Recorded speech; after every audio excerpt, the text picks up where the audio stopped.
अभ्यास प्रश्न 5.5 question number 6 x square minus x y plus x z minus y z. Question 6 x square minus x y plus x z और minus y z. तो इन दोनों पदों में x common है, तो एक्स कॉमन लेंगे, यहाँ से एक्स बचेगा माइनस यहाँ से वाई। अब यहाँ इन दोनों पदों में प्लस यहाँ आ जाएगा पहले साइन, और दोनों पदों में z कॉमन है तो प्लस का z कॉमन हो गया, यहाँ से x बचेगा, यहाँ से माइनस का y। अब ये ब्रैकेट हम कॉमन ले लेंगे, x माइनस वाई एक ब्रैकेट में, तो दूसरे में क्या बचेगा x प्लस z। ये इसका आंसर है। Question number 7। क्वेश्चन 7 में है 3a³ minus 3a square plus में a माइनस 1। तो सबसे पहले इन दोनों पदों में 3a स्क्वायर कॉमन है, 3a स्क्वायर कॉमन हो गया, तो यहाँ से एक a बचेगा और ये पूरा बाहर हो गया, तो यहाँ 1 बचेगा माइनस का 1 प्लस यहाँ इन दोनों पदों में कुछ भी कॉमन नहीं है, जहाँ कुछ कॉमन नहीं हो तो वहाँ एक होता है, तो कॉमन यहाँ 1 आ गया, a माइनस 1। अगले स्टेप में अब ये ब्रैकेट हम कॉमन लेंगे, a माइनस 1 कॉमन हो गया, तो दूसरे ब्रैकेट में बचेगा 3a स्क्वायर प्लस का 1। ये इसका आंसर है। Question number 8। क्वेश्चन नंबर 8 में है x³ plus x square plus x plus का 1। तो इन दोनों पदों में एक्स स्क्वायर पहले कॉमन लेंगे, तो यहाँ से एक्स बचेगा प्लस ये पूरा बाहर हो जाएगा, तो यहाँ 1 बचेगा। ये होता कैसे है देखिए, ये जो एक्स स्क्वायर है ये एक्स स्क्वायर गुणा 1 के रूप में हम लिख सकते हैं। तो एक्स स्क्वायर जब कॉमन लेंगे यहाँ, तो यहाँ से 1 बचेगा, ठीक है।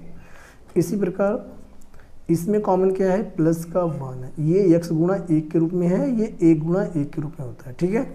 तो यहाँ से प्लस का 1 कॉमन हो गया, तो यहाँ से ब्रैकेट में x प्लस 1 बचेगा।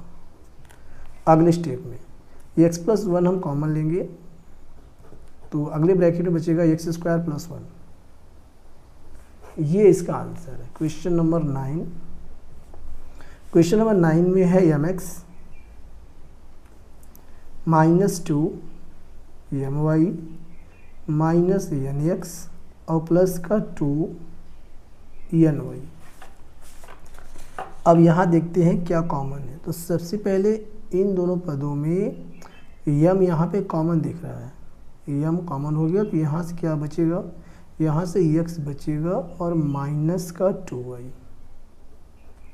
अब यहाँ देखते हैं कॉमन क्या है। सबसे पहले जो साइन है यहाँ आ जाएगा माइनस का, और कॉमन इन दोनों पदों में n है, तो माइनस का n ये कॉमन हो गया, तो यहाँ से x बचेगा, और ये जो प्लस है ये माइनस गुणा माइनस के रूप में होता है, ठीक है। तो एक माइनस कॉमन लेंगे तो एक माइनस बचेगा, और ये 2y और यहाँ पे n कॉमन है, तो सेम आ गया जो है ये x है। अब ये ब्रैकेट हम कॉमन ले लेंगे, ठीक है। तो हमने ले लिया है bracket common, x minus 2y एक ब्रैकेट में, तो दूसरे में बचेगा m माइनस n। ये इसका आंसर है। अब यहीं पे कर लेते हैं क्वेश्चन 10। क्वेश्चन 10 में है 2x plus 3y minus 2x square minus 3xy। ये हमारा y है। अब यहाँ से कॉमन लेते हैं। कॉमन दोनों में क्या है, इन दोनों में कॉमन कुछ भी नहीं है, तो ये हो जाएगा 2x प्लस 3y, और कॉमन क्या लेंगे हम 1, जहाँ कुछ कॉमन ही वहाँ 1 होता है। इसी प्रकार इसमें देखते हैं क्या मिलता है। सबसे पहले तो ये माइनस आ जाएगा बाहर, और यहाँ इन दोनों में x यहाँ पे कॉमन है, तो माइनस का x कॉमन हो जाएगा, तो यहाँ से बचेगा 2x, यहाँ पे प्लस हो जाएगा, और ये बचेगा 3y। अब ये ब्रैकेट दोनों सेम हो गया, और ये हम कॉमन लेंगे अगले स्टेप में। तो 2x प्लस 3y एक ब्रैकेट में, तो दूसरे में बचेगा 1 माइनस x, और यही इसका गुणनखंड है, राइट आंसर। बाकी क्वेश्चंस के लिए नेक्स्ट वीडियो को देखना ना भूलिए। Thanks for watching.